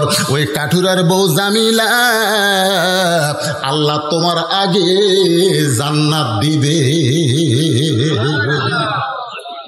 রাসূল চমকে বলে ওই কাঠুরের বউ জামিলা আল্লাহ তোমার আগে জান্নাত দিবে। সঙ্গে সঙ্গে ফাতেমা বলে বাবা ওই কাঠুরের বউ জামিলা জীবনে কি এমন আমল করলো যে আমল করার কারণে আল্লাহ আমার আগে তাকে জান্নাত দেবে? রাসূল বললেন ফাতেমা আমল যদি জানতে চাও তাহলে জামিলার বাড়ি যাও। পরের দিন আসরের নামাজের পরে ফাতেমা চুপি চুপি জামিলার বাড়ির দরজায়, মেয়েরা যখন রাস্তা দিয়ে যাবে শোরগোল করবে না চুপি চুপি যাবে? কথা কন, মেয়েদের কথা বলা চলবে? চুপি চুপি। মেয়েরা আমার মায়েদেরকে বলতেছি মা রাস্তা দিয়ে যখন যাবেন তখন এমনভাবে যাবেন জনগণ যেন বুঝবার না পারে এটা কে যায়। এমন একটা কালো বোরকা পরবেন। বাবারে শোনেন, একের চোখ মুখ ঢাকা লাগবে, চোখের চশমা কালো, হাতত মুজা কালো, পাওয়ার জুতা কালো। অনেক মেয়েরা বলবে হুজুর এই গরমের দিনে যদি এইরকম পোশাক পরে আপনি পরেই দেখেন আল্লাহ জান্নাত থেকে আপনার শরীর এসি করে দিবে। যারা বোরকা পরে এরকম গরম লাগে না, যারা লাইলুদি বাড়ি করে বেড়ায় এরা গরমে আরো বগল কাটা পরবার চায়। জোরে আর ইয়ার কে বা সাইজ ভাই, এর কে সোপা খোপার কোনো ঢপই নেই। আমি ঢাকার এক মাহফিলে বলেছিলাম এই যে মমতাজ যে আমাকে রোগলে ওয়াজ করে না, আমি বলছি মমতাজ মেয়ে মানুষ না মরদ মানুষ? সব লোক কয় হুজুর মেয়ে মানুষ। আমি বললাম ওর চেহারা দেখলে তো মেয়া মনে হয় না, মনে আস্ত একটা আটার বস্তা। জোরে কোন কথা ঠিক কিনা? আগা গোড়া একেবারে লেবে ব্যাপারটা নারীদের কোনো সাইজ আছে রে? হ্যাঁ আমার মায়েরা শোনেন, মা ফাতেমা চুপি চুপি জামিলার বাড়ির দরজায় ওই কাঠুরের বউ জামিলাকে ফাতেমা ডাক দে, বলে জামিলা আমি নবীর মেয়ে ফাতেমা, আমি একটু আপনার ঘরে যাবার চাই। জামিলা দরজাতে এসে কাঁদতেছে। ফাতেমা কয় কান্দো কেন?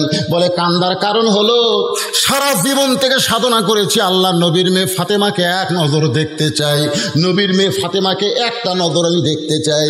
ফাতেমা বললে তাহলে দরজা খুললেই তো তুমি দেখো বাবা।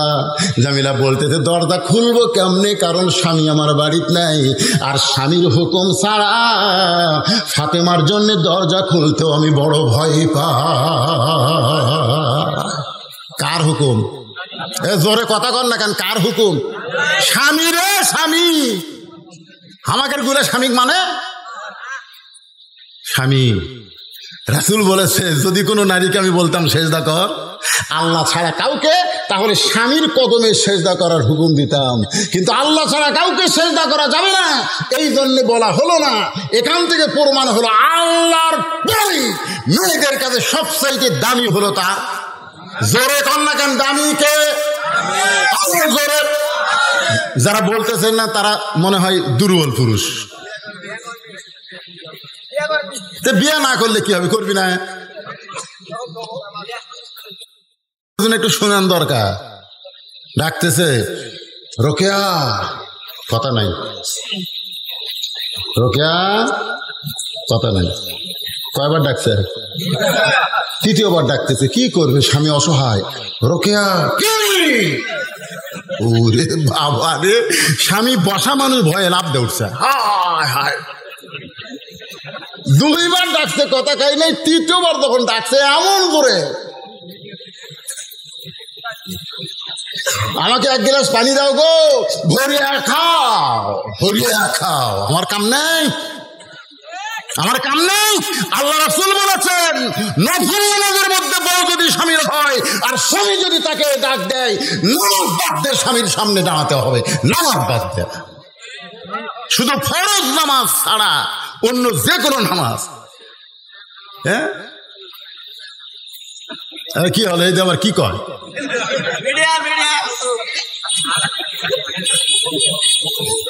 গোসল করার আগে দুপুর বেলায় বউকে বলতেছে, আসো গো, রাত্রে তোমারও ঘুম বেশি, আমারও ঘুম বেশি, দিনের বেলা একটু লুটু লুটু খেলি। বউ বলতেছে, আমি রোজা আছি, আমি রোজা। রোজা আছে, স্বামীকে জানাইনি। আমি মায়েদের পায়ে হাত দিয়ে বলতেছি, নফল নামাজ, নফল রোজা স্বামীর হুকুম ছাড়া করা যাবে? জোরে কান করা যাবে না? শব্দ জোরে কান করা যাবে? ফাতেমা চমকে উঠে বলতেছে, জামিলা তাহলে কি তুমি দরজা খুলবা না? জামিলা বলতেছে, আজকের মতো আপনি ফেরত যান, আজকের মতো ফেরত যান, আগামীকাল এই সময় আসবেন, দরজা খুলে দিব। কারণ স্বামী যখন কাঠ বিক্রি করে বাড়িতে আসবে, স্বামীর কাছ থেকে দরজা খোলার হুকুম নিব। ফাতেমা মনে মনে কয়, আল্লাহ রে, এটা কেমন বউ রে, স্বামীর হুকুম নাই দেখে হামাক ঘুরে দিচ্ছে। কাক ঘুরে দিচ্ছে? খাতুনে জান্নাত ঘুরে দিচ্ছে, স্বামীর হুকুম নাই। পরদিন ফাতেমা আবার চুপি চুপি, কি আমলের কারণে আমার আগে জান্নাত যাবে জানা লাগবে না? পরের দিন আবার চুপি চুপি যেই বের হয়েছে, হোসাইন পিছন থেকে ডাক দেওয়া, বলে, মা গতকাল কোথায় গেছিলেন, আজকে আমি যাবো। একলা একলা তো ভালোই ঘুরতেছেন। ফাতেমা দেখলো হোসাইন তো যে দি কি করবে, হোসাইনকে সঙ্গে নিয়ে গেছে। দরজার কাছে যা হোসাইন বলতেছে, মা এই ভাঙ্গা বাড়ির দরজা আপনি গতকাল আসছেন, আবার আজকে পাচ্ছেন। ফাতেমা বলতেছে, জামিলা দরজা খুলে দাও। জামিলা বলতেছে, দরজা খোলার জন্য 1 ঘন্টা হলে দাঁড়িয়ে আছে, কিন্তু খোলা যাচ্ছে না। ফাতেমা বললেন, খোলা যাবে না কেন? বলে, কে যেন বললো, মা মা ওই সন্তানকে নিয়ে যদি ঢুকতে চান তাহলে আজকের মতো আপনি ফেরত যান, আর সন্তানকে বাইরে রেখে যদি আপনি একা ঢোকার শর্ত দেন তাহলে আমি দরজা খুলব। কারণ আমার স্বামী শুধু আপনার ব্যাপারে অনুমতি দিছে, আপনি সন্তান নিয়ে আসবেন সেই অনুমতি আমার স্বামীর কাছ থেকে নেওয়া হয় নাই। ফাতেমা বলতেছে, খুব ছোট রে, কেবল 4 বছর। এই 4 বছরের বাচ্চা, কিছু বুঝবি না। জামিলা বলতেছে, আপনি খাতুনে জান্নাত হতে পারেন, কিন্তু ফতুয়া কম বোঝেন, ফতুয়া কম বোঝেন। 4 বছরের বাচ্চা বুঝবি না? আল্লাহ রাসূল বলেছেন, তোমার সন্তান যতদিন তোমার দুধ পান করবে ততদিন সন্তানের সামনে স্বামী স্ত্রী মহব্বত করো, অসুবিধা নেই। আমার কথা কি বুঝতে পারলেন? 2 বছর পর্যন্ত সন্তান মায়ের কি পান করে? দুধ পান করে। সন্তান দুধ পান করার বয়সে সন্তান যদি ঘরের মধ্যে থাকে, আপনি আপনার বউকে আদর করেন, সোহাগ করেন, সন্তান দেখবি ঠিকই, বুঝবি না। কিন্তু যেই দুধ ছাড়ার বয়স হয়েছে 2.5 বছর, তখন সন্তান ঘরের মধ্যে চেতন থাকলে আপনি যদি আপনার বউকে আদর করেন, ওই বাইরে এসে বলতে পারে, আব্বা তাই মাছ চাপায় ধরছিল রে, বলতে পারে। চিন্তা করে দেখেন, নিজের 2.5 বছরের বাচ্চার সামনে আমার হালাল বউকে আমি আদর করতে পারবো না। আর 14ই ফেব্রুয়ারি ভ্যালেন্টাইন ডে কলেজ ভার্সিটি পার্কে মনে কাছে বসে কুত্তা জোড়া লাগছে। জোরে কর কথা হচ্ছে বাংলাদেশ রে। আর নতুন একটা খবর হলো, ইডেন কলেজ। কি কলেজ? ছেলে বাবা আর চাচা গেছে মেয়ে দেখতে। মেয়ে দেখা পছন্দ হয়ে গেছে। তো বাবা যা হাদিয়া টাকা টুকা দিছে, দিয়ে এখন বলতেছে বিয়ের বাপকে যে আপনার মেয়েকে আমাদের পছন্দ হয়েছে। তো ছেলে আর বাপ চাচা যখন আসতেছে তখন ছেলে বলতেছে আব্বা পছন্দ তো করলেন, কিন্তু মেয়েটা কোন কলেজে পড়ে শোনা লাগবে। তো বলে বাবা তা তুই শোনায়। তো ছেলে যায় মেয়ে বলতেছে আপনার তো আমার বাপ মা পছন্দ করছে, তা আপনি কোন কলেজে পড়েন? মেয়ে কছে ইডেন। যে ইডেন কছে ভাই উনি এত জোরে দৌড় দরজা ভেঙে গেছে। বাপ কয় কেড়ে দৌড়েস ইডেন কলেজে যারা পড়ে এরা হলো ব্যবসা, ওরকে বিয়ে করে কোনো লাভ নেই, বিয়ার আগেই ওরকে কামকা সব হয়ে যায়।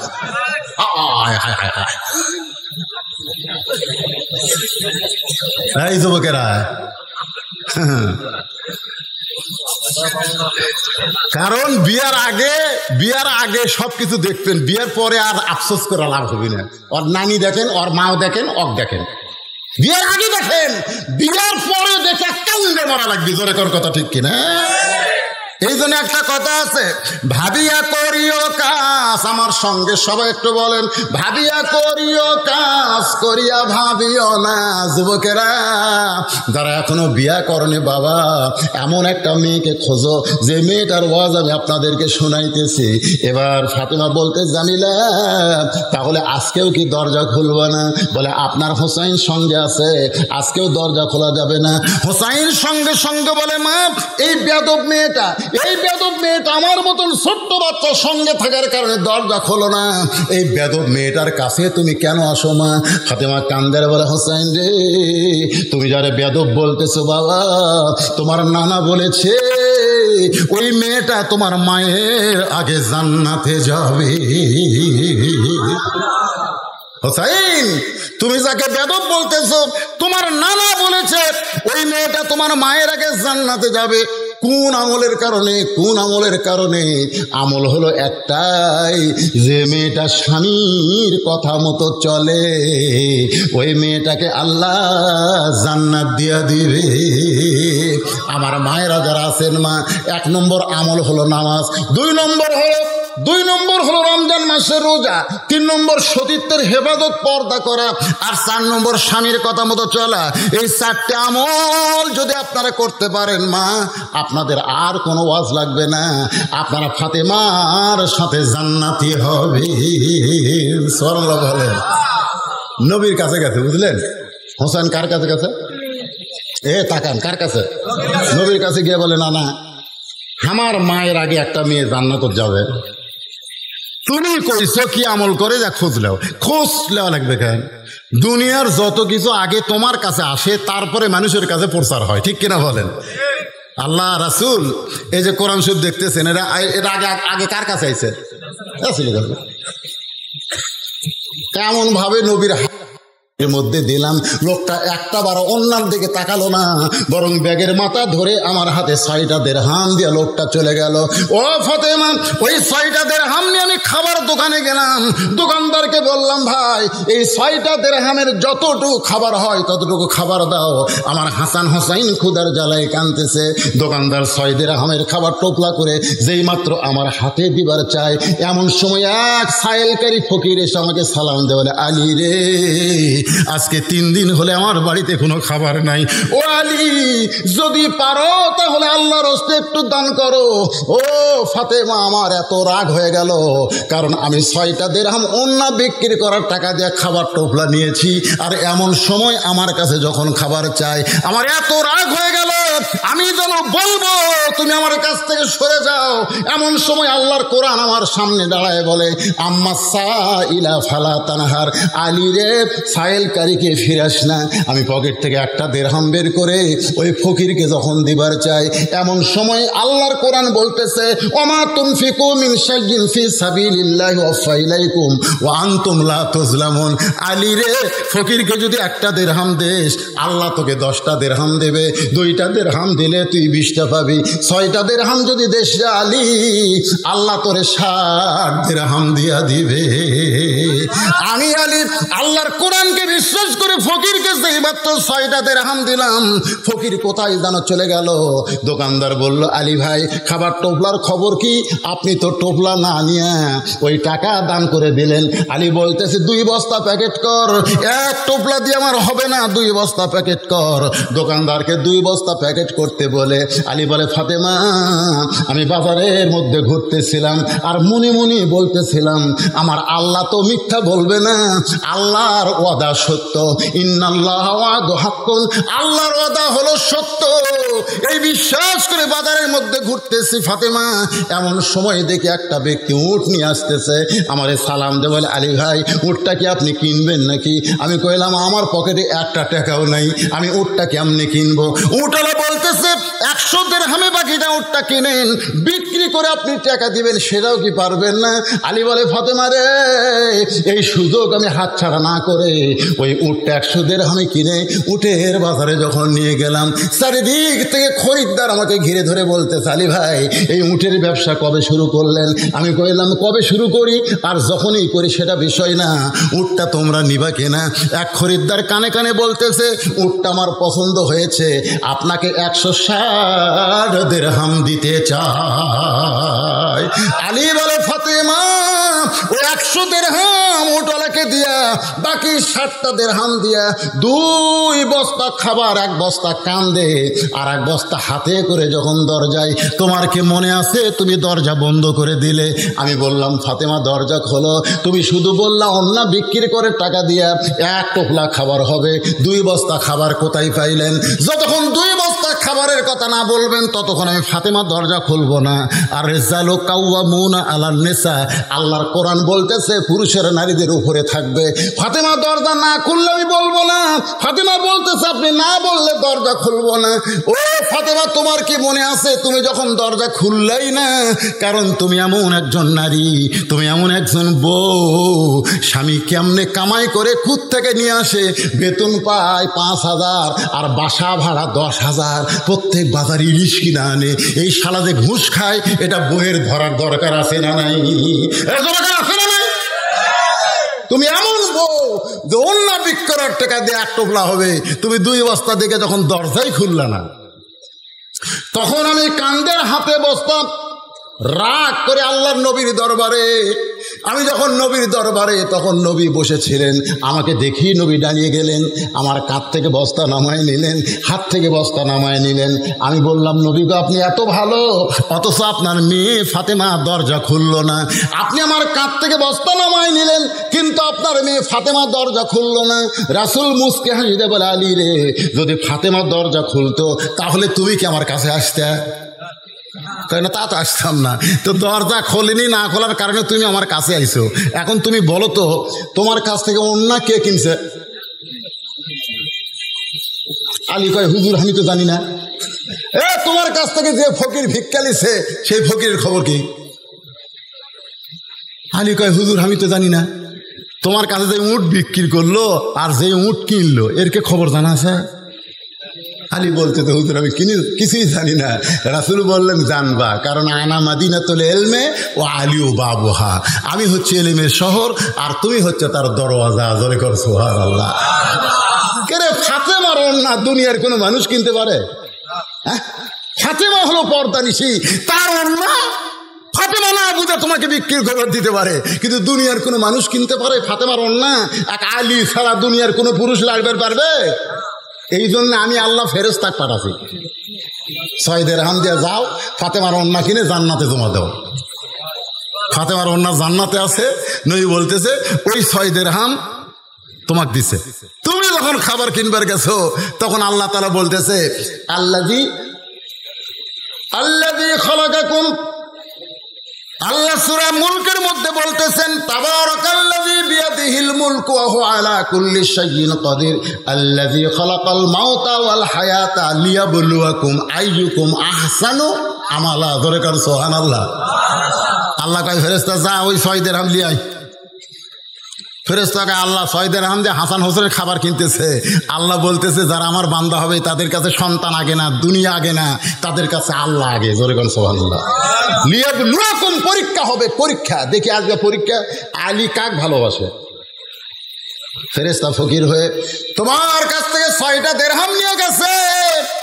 ওই 6টা দিরহাম যখন নিয়ে যায় ফেরেশতা কান্দা দেখে আল্লাহ কয় কান্দিস কেন?